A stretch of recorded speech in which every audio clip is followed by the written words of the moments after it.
over here. Today, Virpar is going to speak few words on the death anniversary of Iron Lady of India, Indira Gandhi. Indira Gandhi, the only woman Prime Minister of India, was assassinated on October 31, 1984. She was shot dead by one of her Sikh bodyguards in broad daylight. Indira Priyadarshini Gandhi was born to Jawaharlal Nehru and Kamala Nehru. She was an Indian politician, stateswoman and a central figure of the Indian National Congress.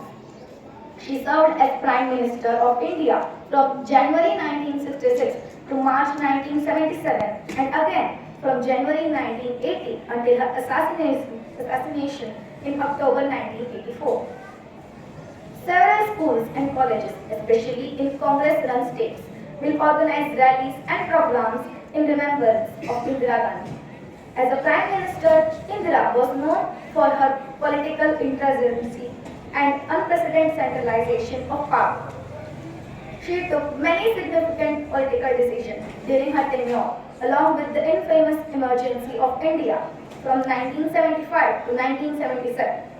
In 1980, Indira ordered military action in the Golden Temple in Operation Blue Star, which led to her assassination by her own bodyguards and Sikh nationalists.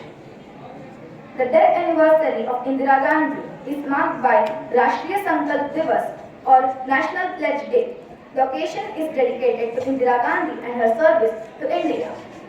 On this day, people take a pledge for the unified India. Thank you.